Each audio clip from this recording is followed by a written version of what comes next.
કેમ છો મિત્રો? હું છું જિગ્નેશ પ્રજાપતિ અને આજે આપણે વાત કરવા જઈ રહ્યા છીએ જે નવી અપડેટ કેનેડા તરફથી આવી સ્પાઉસ વિશે. હવે 22 જાન્યુઆરી 2024થી માર્ક મિલરે એક અનાઉન્સમેન્ટ કરી અને કેપિંગ સ્ટાર્ટ થઈ ગઈ. પણ એ વખતે સ્પાઉસ રિલેટેડ કોઈ ડેટ આપવામાં આવી નહોતી કે એવું કોઈ ન્યૂઝ નહોતા આપ્યા કે ભાઈ અમે આ તારીખથી સ્ટાર્ટ કરીશું, આ નિયમ લાગુ પડશે. પરંતુ 19 માર્ચ 2024થી આ નિયમ લાગુ થઈ ગયો છે. એટલે કે 19 માર્ચ પછી જે લોકો સ્પાઉસની ફાઇલ મૂકશે એમાં એડવાન્સ ડિપ્લોમા, ડિપ્લોમા અને બેચલર આમાં કોઈ પણ એડમિશન હશે તો એ પોતાના સ્પાઉસને સાથે નહીં લઈ જઈ શકે. 19 માર્ચ પહેલાં જે લોકોએ ફાઇલ મૂકી દીધી છે એ લોકોને આ નિયમની કોઈ અસર નહીં પડે.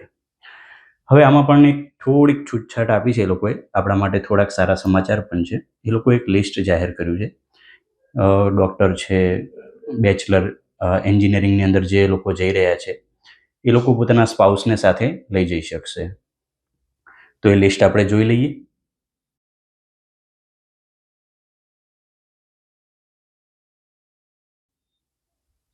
બીજી એક વસ્તુ એ જણાવવાની કે જે લોકો કેનેડામાં છે, જેના સ્પાઉસ કેનેડામાં છે, એ લોકોને આની કોઈ અસર નહીં થાય.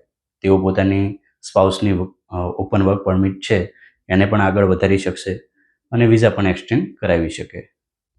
તો આવી જ ઇન્ફોર્મેશન માટે આપણી ચેનલને લાઇક, શેર અને સબસ્ક્રાઈબ જરૂરથી કરી દેજો.